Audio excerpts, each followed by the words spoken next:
बिस्मिल्लाह। अच्छा जी, हमारा next topic है जी minor admission as a partner. कि माइनर को अगर बेनिफिट्स के लिए शामिल करना चाहें हम पार्टनरशिप में तो हम कर सकते हैं, लेकिन बेनिफिट्स के लिए माइनर पार्टनर बन सकता है? बिल्कुल भी नहीं। Partner must be competent to contract होना चाहिए पार्टी, और पार्टी कॉम्पिटेंट है नहीं और इस कॉन्ट्रैक्ट में एंटर हो नहीं सकती।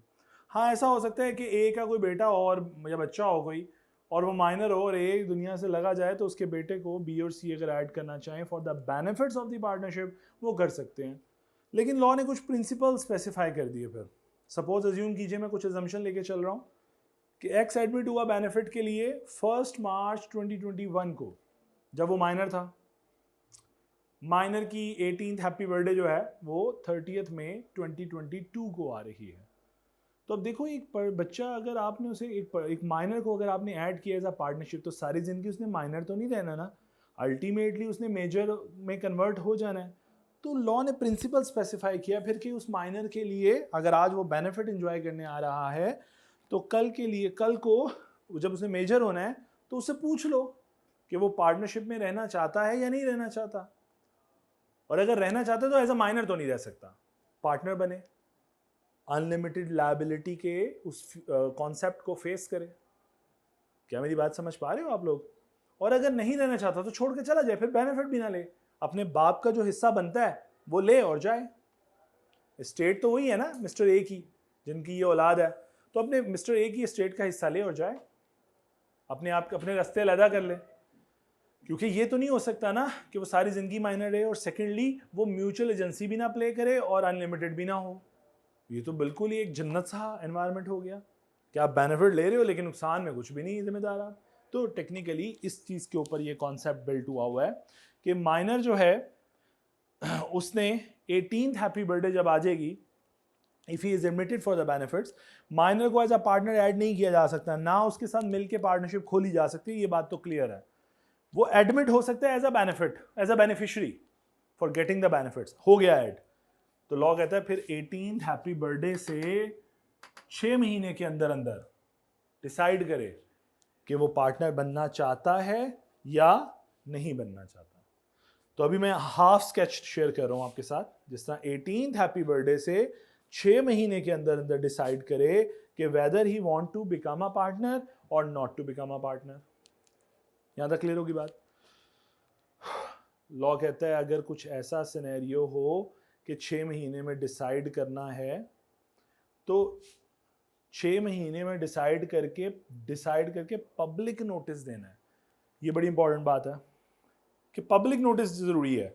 That may be through an advertisement, that may be through website, what ever, किसी भी तरीके से आपने पब्लिक को बताना है। आई कैप का एक सवाल था, स्कीम से पहले का सवाल है, कि पूरा क्वेश्चन एक बिल्ड हुआ था और उसमें लिखा हुआ था कि उस पार्टनर ने एग्जिस्टिंग पार्टनर को बता दिया कि वो पार्टनर बनना चाहता है। उस माइनर ने एग्जिस्टिंग पार्टनर को बता दिया कि वो माइनर बनना चाहता है। सब लोगों ने उसके ऊपर कमेंट, हाँ जी वो पार्टनर बन गया, ये हो गया वो हो गया। तो सोल्यूशन में फिर आईकेएम ने एक्सप्रेस किया, क्या वो पब्लिक नोटिस था? नहीं। तो फिर तो तुम्हारा सवाल ही गलत हो गया। तो वो 4 मार्क्स की केस स्टडी जो थी वो एंटायरली सिर्फ इस एक सिंगल वर्ड के ऊपर डिपेंडेंट थी, पब्लिक नोटिस। तो इसलिए मैंने इतना फोकस कर रहा हूं कि पब्लिक नोटिस जरूरी है। पब्लिक को बताना है कि जनाब मैं पार्टनर बनना चाहता हूं या नहीं बनना चाहता। क्योंकि अगर आप पार्टनर नहीं बनना चाहोगे तो आप अपना हिस्सा लोगे फर्म से और चले जाओगे। अब ना फर्म आपकी एक्टिविटीज के लिए जिम्मेदार है, ना आप फर्म की एक्टिविटीज के लिए जिम्मेदार हो। क्लियर? दूसरी चीज, अगर आप पार्टनर बनना चाहते हो तो फिर आप भी वो मजा चखोगे ना लायबिलिटी वाला, अनलिमिटेड लायबिलिटी वाला। चलो उस पर आता हूं बाद में। सो डिसाइड करना है और पब्लिक नोटिस देना है। Is that clear? अच्छा आगे चलता हूं। लॉ कहता है कि हो सकता है माइनर ये क्लेम करे, 6 महीने गुजर गए, लॉ ने कहा अच्छा एक और बात, अगर तुम्हें डिसीजन का टाइम दिया हुआ है 6 महीने का और तुम डिसाइड नहीं करते तो फिर क्या होगा? ऑटो पार्टनर, ऑटो लेवल पे पार्टनर बनेगा, ऑटोमेटिकली पार्टनर कंसिडर हो जाएगा। क्या मेरी बात समझिए? तो नुकसान होगा उसे खामोश रहने का, साइलेंट रहने का। उसने नहीं बनना तो रिफ्यूज करे, नहीं करेगा तो 6 महीने की एक्सपायरी पे वो पार्टनर समझा जाएगा। क्या बात समझ आ गई? तो नुकसान से बचने के लिए पब्लिक नोटिस दे दे कि बनना चाहता है नहीं बनना चाहता, आगे आइए। अब हो सकता है वो लॉ कहता है कि माइनर ऐसी हरकत करे, फॉर एग्जांपल 18th बर्थडे गुजर गई, 6 महीने बाद आपने उसे कहा 18th बर्थडे कब है, ये देखो 30 मई को 2022। सपोज अज्यूम करें 31 दिसंबर को आपने कहा सलमान साहब तुम पार्टनर हो, आप कह रहे हो मुझे तो पता ही नहीं था, मैं बेनिफिट एंजॉय कर रहा हूं पार्टनरशिप के। ऐसा क्लेम कर सकता है ना माइनर कि मेरे इल्म में नहीं था कि the benefit I am getting is actually coming from the partnership. क्या बात समझ आई? तो ऐसे क्लेम में क्या होगा, व्हेन तो लॉ कहता है ठीक है कोई बात नहीं, when it comes to the knowledge of mister X that he is receiving benefit, उस टाइम से 6 महीने लगा लो, लेटर ऑफ दीज टू, यानी 18th हैप्पी बर्थडे से 6 महीने में डिसाइड कर ले। लेकिन अगर वो ये क्लेम करता है कि मुझे पता ही नहीं था, तो फिर जब उसे पता चल गया वहां से 6 महीने में डिसाइड कर ले। लेकिन लॉ कहता है ये बात जो तुम बहाना लगा रहे हो ना, एक्सक्यूज बना रहे हो कि मुझे पता नहीं था, तो फिर तुम साबित करो कि तुम्हें पता नहीं था। इसका मतलब burden of proof is on the minor, कि वो साबित करे कि उसे ये इल्म नहीं था कि जो बेनिफिट वो ले रहा है वो पार्टनरशिप से आ रहा है। अगर तो वो साबित कर देते तो फिर ये वाला प्रिंसिपल है, letter of 18th happy birthday और when it comes to the knowledge of the party. So वहां से 6 महीने में डिसाइड करे कि वो पार्टनर बनना चाहता है या नहीं, और 6 महीने में डिसाइड करके पब्लिक नोटिस दे। क्लियर हो गया यहां तक? अच्छा ये तो बात क्लियर है, नहीं बनना चाहता फारग हो, बनना चाहता है पार्टनर बन गया। व्हाट अबाउट दीज 6 मंथ्स, इसमें उसका स्टेटस क्या होगा? तो लॉ कहता है वही जो एक माइनर का होता है, एंजॉय करे एक्स्ट्रा 6 महीने विदाउट एनी लायबिलिटी। क्लैरिटी, चीजें क्लियर हो रही हैं चीजें? सो प्रिंसिपल क्या कहता है जी?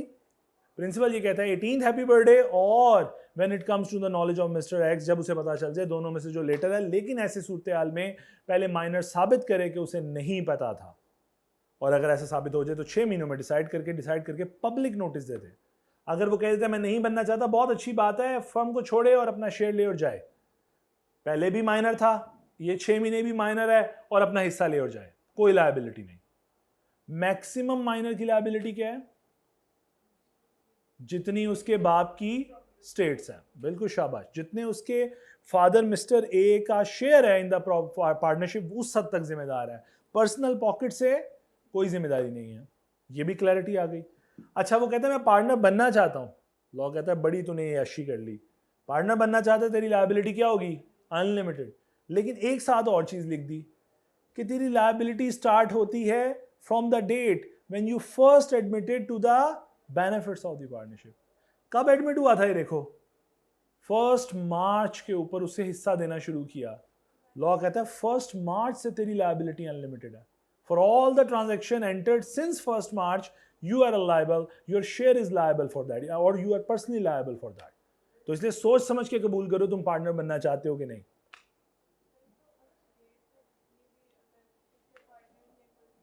सबके लिए, सब ट्रांजैक्शंस के लिए जो फॉर्म ने एंटर की, बिल्कुल। तो बेटी दिमाग भी तो दिया ना तुम्हें कि सोच समझ के फैसला करो, बनना चाहते हो कि नहीं बनना चाहते, इट्स योर कॉल। ना बनो, अपना हिस्सा लौट जाओ। लेकिन अगर कबूल करना तो फिर उस दिन से कबूल करो जिस दिन से पहला बेनिफिट लेना शुरू किया था। ये कॉन्सेप्ट है। क्लैरिटी होगी? ये सब क्लियर है? कॉन्सेप्ट खत्म। यही है concept minor admission as a partner. कहानी समझ आ गई है? चलो फिर पढ़ते हैं। जी जी जी सॉरी, माइनर पे, हाँ जी। और अगर वो नहीं प्रूफ कर पाया तो बेटे वो फिर एक्सपायरी हो चुकी है 6 महीने की, वो पार्टनर है, ही इज पार्टनर। ठीक है, चलो जी आइए जी इस पे। Minor admission to the benefits of the partnership. Since a minor is not capable of entering into a contract with a minor is void ab initio from the partnership is formed by a contract. A minor cannot enter into a partnership agreement but with the consent of all the partner for the time being. यानी minor को घुसाना भी है अंदर partnership में for the benefits, तो क्या करना पड़ेगा? सबसे पूछना पड़ेगा, consent of all the partner. हमारे केस में ए बी सी 3 थे और ए के माइनर था, तो फिर किससे पूछना पड़ेगा? बी और सी से। क्लियर? जरूरी नहीं है कि ए मरा हो, तब भी ए की एग्जिस्टेंस में भी माइनर एडमिट किया जा सकता है, कोई बुरी बात नहीं है। ये तो डिपेंड करता है कि म्यूचुअली एग्री करते हैं कि नहीं करते, सिंपल सी बात। ठीक है, और अगर तीनों पार्टनर राजी हैं तो लॉ को कोई तकलीफ नहीं है। चलो आगे चलते हैं। The benefits of the partnership include benefits which the minor would enjoy if he was a major. तो कहता है पार्टनरशिप के बेनिफिट्स, तो वो तमाम बेनिफिट शामिल हैं जो एक माइनर एंजॉय करता है।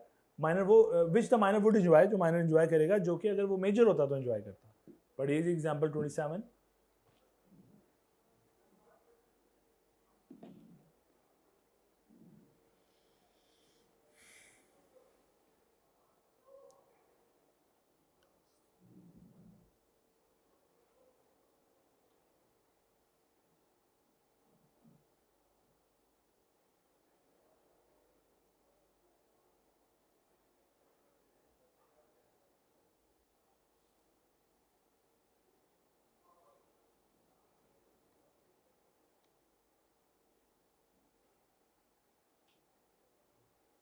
जी एग्जाम्पल डन, समझ भी आ गई। चलूँ आगे। Rights of the minor. A minor admitted to the benefits of the partnership has right, number 1, to such share of property and profits of the firm as agreed with the partner, हिस्सा मिलेगा उसे, to have access to and inspect and copy of the accounts but not books of accounts of the firm।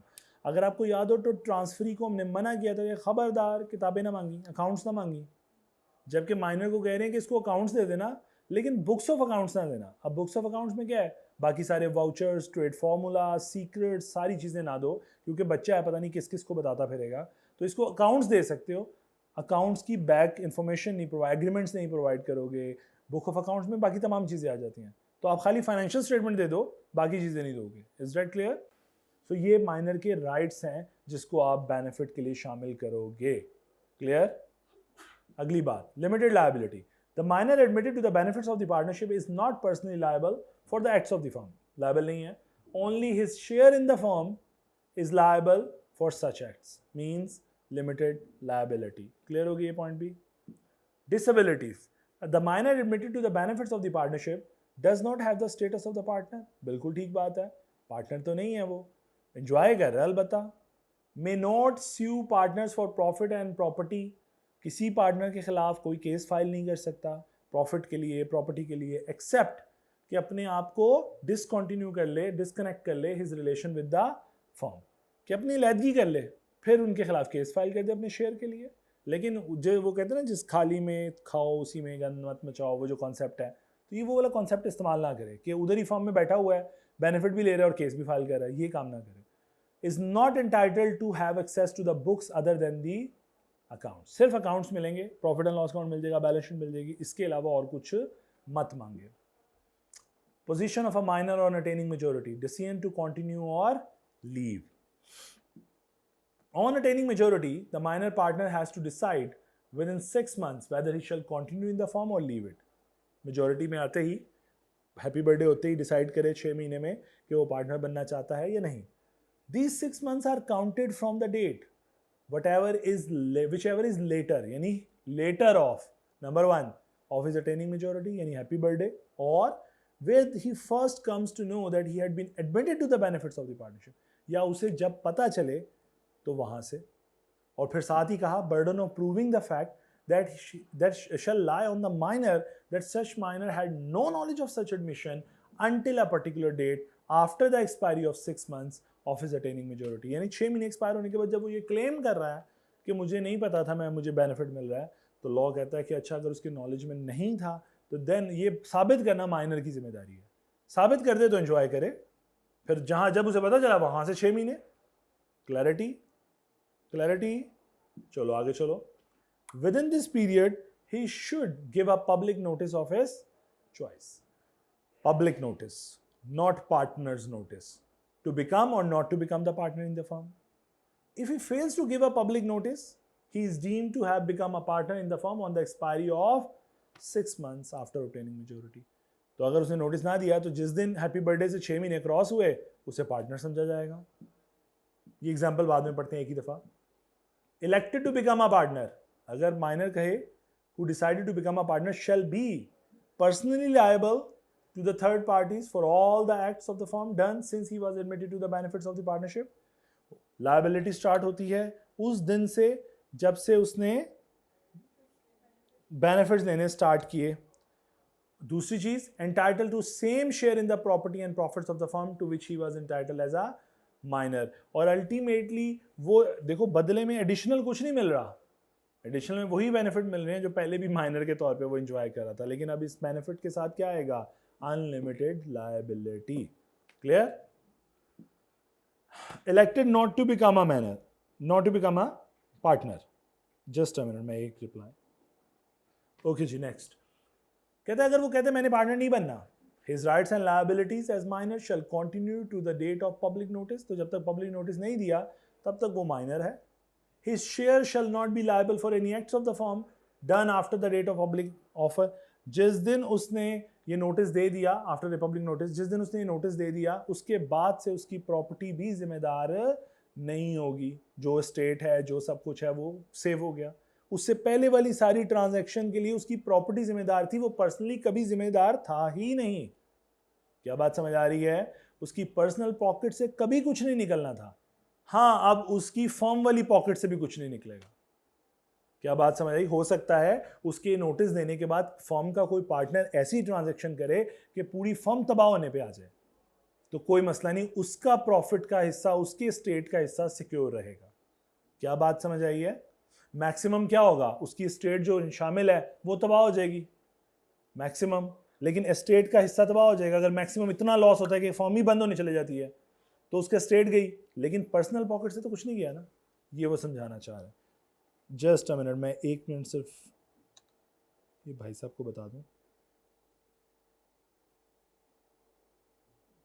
Okay, next, he has right to sue the partners for his share of the property and profits in the firm. Now अब उसने अपने आप को dissociate कर लिया, case file कर सकता, अब करे केस फाइल और अपना हिस्सा ले। क्लैरिटी? सो अगर ये क्लैरिटी हो गई तो इसके साथ ही ये टॉपिक जो है वो खत्म हो गया। क्या बात समझ आई है? चलें अब जरा पढ़ते हैं। क्लैरिटी है? पढ़िए एग्जाम्पल 28 और फिर 29।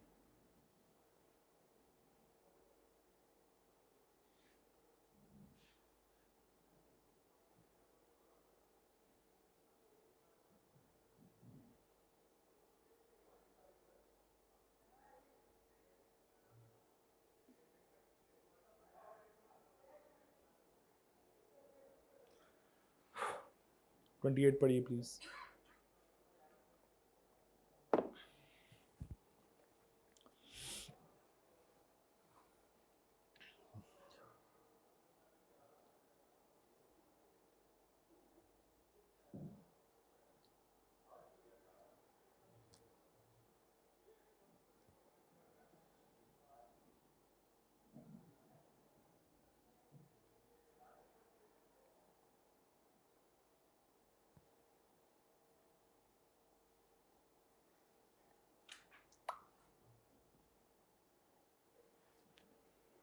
जी, एग्जाम्पल 28 क्लैरिटी है, पक्की बात है, तो फिर जरा एग्जाम्पल 29 पे आइए।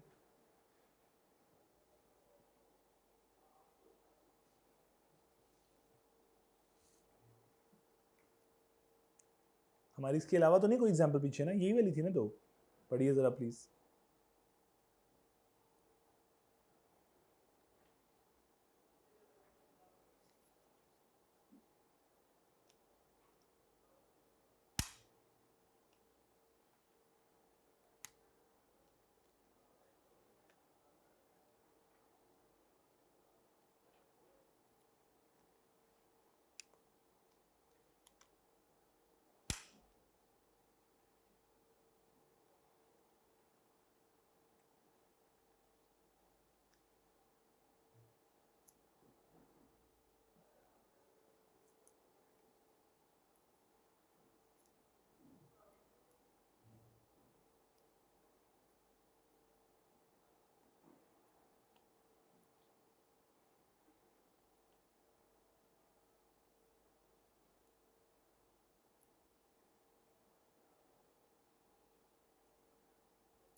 डन, एग्जाम्पल सबको समझ आ गई है?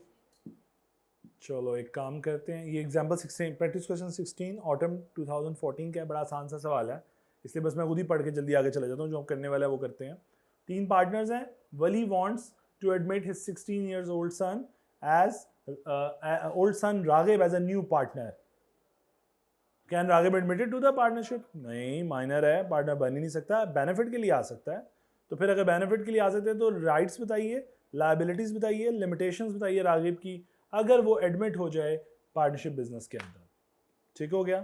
तो सारी वही बातें जो डिस्क्रिप्टिव हैं वही हैं, लेकिन अब इस तरह का पेपर का ट्रेंड नहीं है। थ्योरेटिकल सवाल था, तो ये सारी बातें उसने वही दोबारा कॉपी पेस्ट कर दी। ये सवाल ज़रा पढ़ते हैं, प्लीज़ पढ़िए। 3 पार्टनर्स हैं, सलमान साहब डाइड हो गए हैं, अच्छा मुझे ही मारती है। प्लेन क्रैश में वसीम और अहमद जो हैं एग्री हैं to admit Salman minor son Numan to the benefits of the partnership. Numan जो है उसने मेजोरिटी अचीव की है on 6 June. He became aware of the fact that he had been admitted to the benefits of the partnership on 16 July.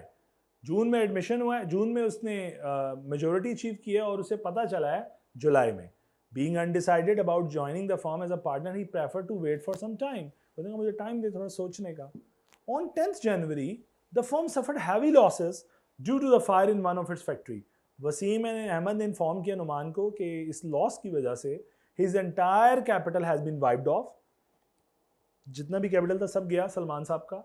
And he is required to contribute, बल्कि तुम उल्टा 1 लाख रुपया दो, बिजनेस की लायबिलिटीज को settle करना है।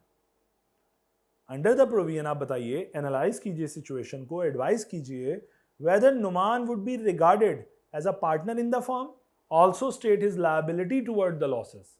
जी बताइए, क्या वो फर्म का पार्टनर बन गया और उसकी लायबिलिटीज क्या होंगी? जी बताइए जरा। जी करो, 6 महीने पूरे करो। किस डेट से? किस दिन पढ़ते हैं, किस दिन बनते हैं? अगर हम क्या फॉर्मूला क्या, लेटर ऑफ, तो लेटर ऑफ कहां से स्टार्ट करें? 6 महीने, अज्यूमिंग के वो प्रूफ कर देगा इस बात को। ठीक है, तो किस क्या दिन बनते हैं? 15 जुलाई से शुरू हो रहा है। कत्ते से 15 जुलाई है, करो ना। हाँ महीने पूरे करेंगे, डे पूरे नहीं करें, डे बस एक दिन पहले खत्म हो जाएगा। 16 जनवरी नहीं बेटे, 15 जनवरी।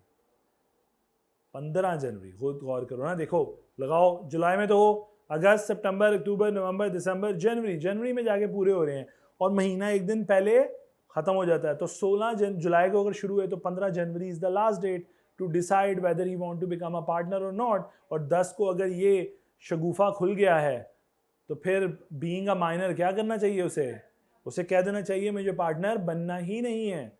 और अगर वो पार्टनर नहीं ऑप्ट करता तो वो हमसे निकल अपना हिस्सा लेगा और निकल जाएगा। लेकिन मसला ये, हिस्सा सारा खत्म हो गया। क्या वो लॉस बियर करेगा 180,000? बिल्कुल भी नहीं। He is not liable for the firm losses. हाँ, कैपिटल वाइप आउट हो गया, वो तो गया। ठीक है जी, क्लैरिटी आ गई सवाल में? ओके जी, नेक्स्ट है जी एक और सवाल, प्लीज ये पढ़िए जरा।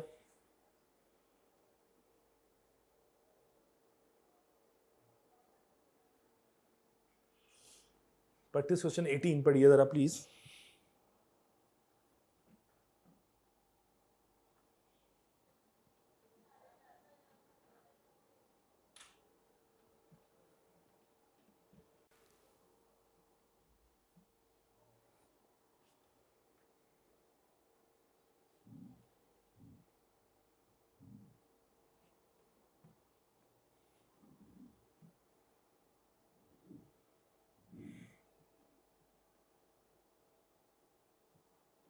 जी आसान सा सवाल है, उसने ज़्यादा क्वेश्चन पूछा, उसने फिर वही उसी पे आ गया साथ ही डिस्क्रिप्टिव क्वेश्चन पे, इसलिए। ठीक है जी, क्लियर हो गया, ये मैं डिस्कस नहीं कर रहा। ओके आगे चलते हैं।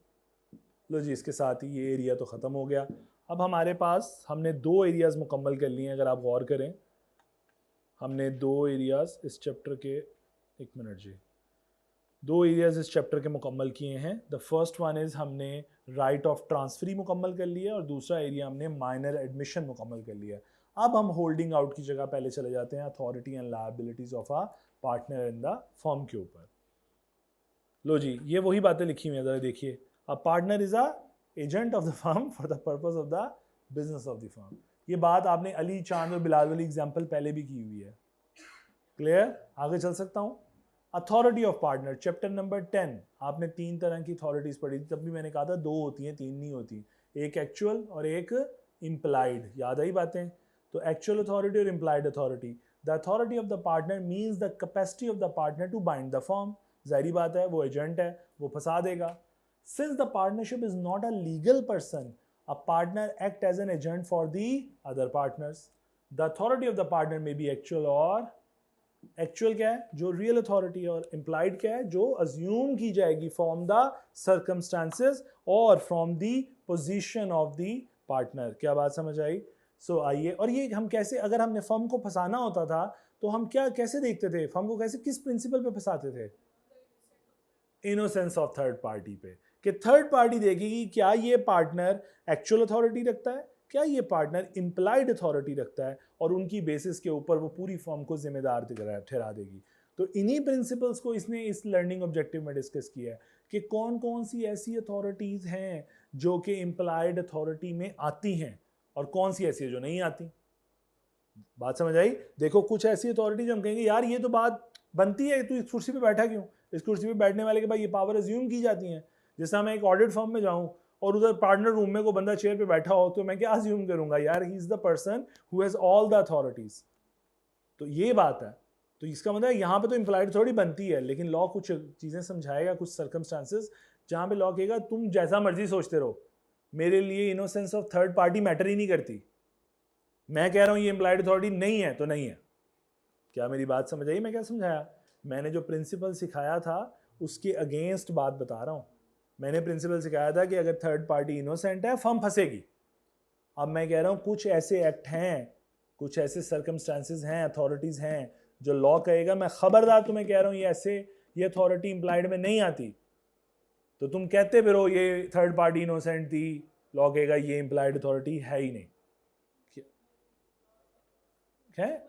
हाँ, इग्नोरेंस ऑफ लॉ में चले जाएगा। लेकिन मैं एक बात बताता हूँ, वो जो अथॉरिटी, जो एक्ट उसने बताए हुए हैं ना, वो आज की वर्ल्ड में पॉसिबल ही नहीं है कि वो बगैर मतलब कि वो इम्प्लाइड अथॉरिटी उसे कोई समझ सके। मतलब ऐसे एक्ट्स बताए हुए हैं, जैसा फॉर एग्जांपल आपने बैंक अकाउंट खोलना है, बैंकिंग रेगुलेशन इतने स्ट्रिक्ट हो गए, वो कहेंगे चल भाई तीनों पार्टनर साइन करके आओ पार्टनरशिप डीड पे, फिर अकाउंट खोलूंगा, या तीनों आओ बायोमेट्रिक कराने के लिए फिर अकाउंट खोलूंगा। तो इसका मतलब है without the consent of other partner ये काम होना ही नहीं है। अब इम्प्लाइड का कॉन्सेप्ट ही नहीं आना। फिर कोई भी, से फॉर एग्जांपल बैंक अकाउंट का मसला हो गया, कोई और काम आ गया, बैंक ने कहना है चलो तीनों पार्टनर आओ। बात समझ आ रही है? तो अदर पार्टी रेगुलेशंस ही इतने साउंड हो गए। जिस तरह एक आर्बिट्रेशन की अपील करनी है, लॉ ने कहना है तीनों पार्टनर साइन करो। कोई डीड करनी है, उन्होंने कहना तीनों पार्टनर साइन करो। मजबूरी बन गई क्योंकि रेगुलेशन इतने इवॉल्व हो गए हैं कि आज वो काम इम्प्लाइड अथॉरिटी, आप कहो ना कहो समझ आते हैं कि ये इम्प्लाइड अथॉरिटी है ही नहीं। क्या बात समझ आई है? पढ़ेंगे वन बाय वन, डिटेल है, पूरी लिस्ट है। तो एक्चुअल अथॉरिटी कहते हैं जी, actual authority means the authority of each partner to take decision for the business and enter into a transaction with other parties may be specified in the partnership agreement. Since the partnership agreement is a contract, its terms are the terms of the contractual agreement between the partners. Example 2 पढ़िए please.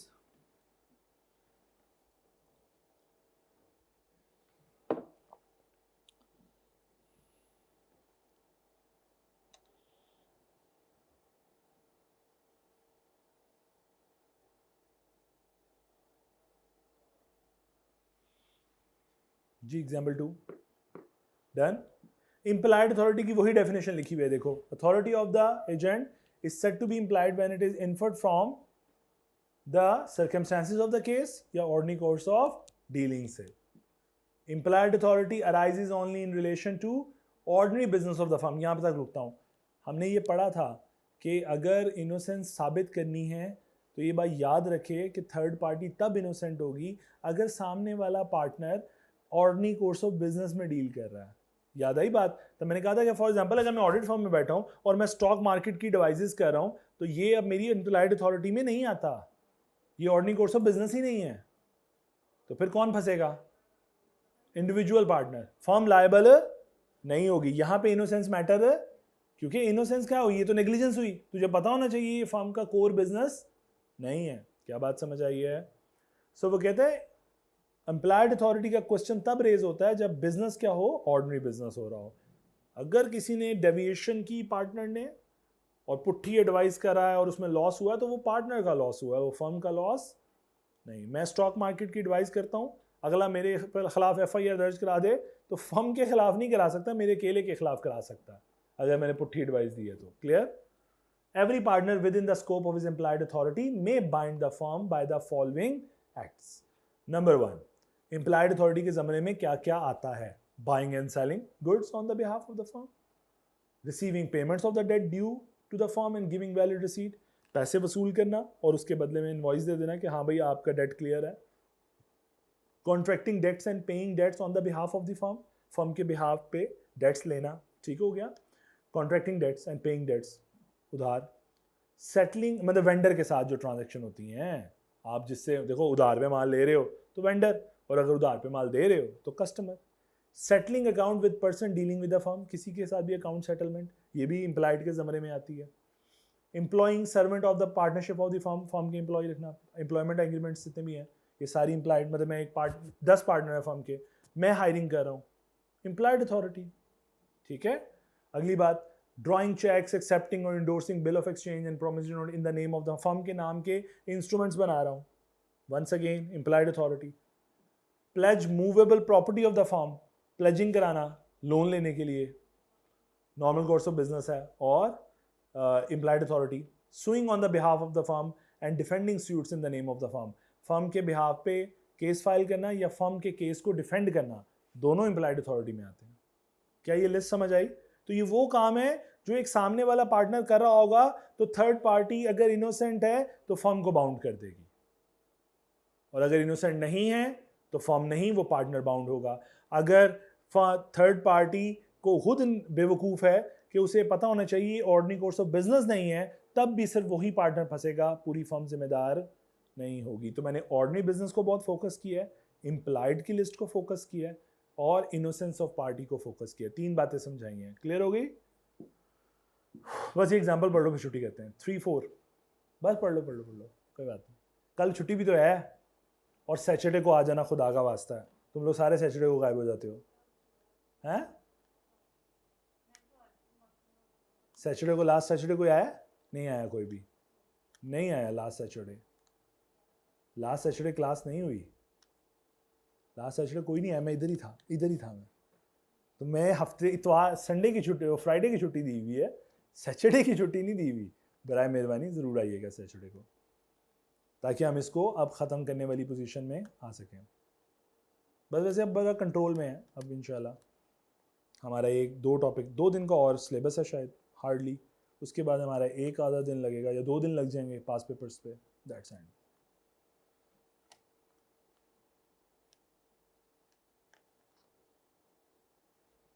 Ji example 3-4, पहले 3-4 देख लो।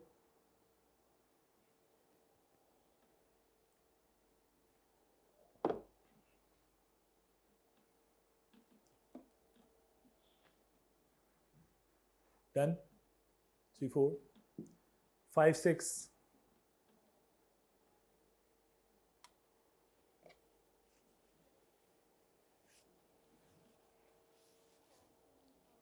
क्या क्या बेटे? Cash business किधर है, मुझे पहले भी बताना, किस एग्जाम्पल में है? फाइनेंसिंग बिजनेस को बोलते हैं बेटे कैश बिजनेस, किधर है? 5 में? 5 में अच्छा, आर पार्टनर्स कैश बिजनेस, ये फाइनेंसिंग बिजनेस कहलाता है। कैश बिजनेस, लोन पैसे देना, फाइनेंसिंग करना।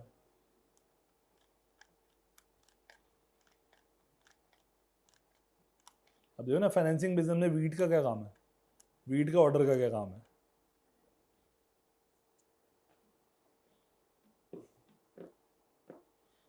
जी क्लैरिटी? 5, 6, 7 देखिएगा, बस लास्ट 2 हैं। एग्जाम्पल है, मैं अब उसका क्या करूँ, पढ़ानी तो है ना एक दफ़ा।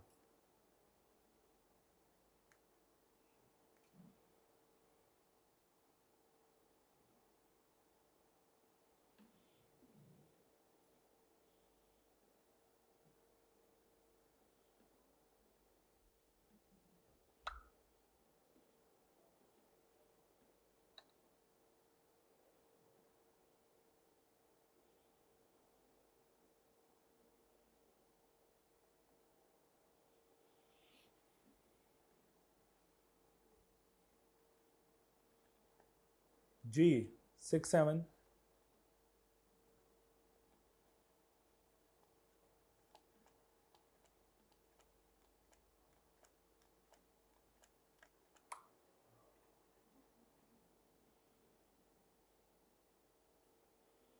जी 6-7 डन। लीजिए अल्लाह ताला आप सबको समझ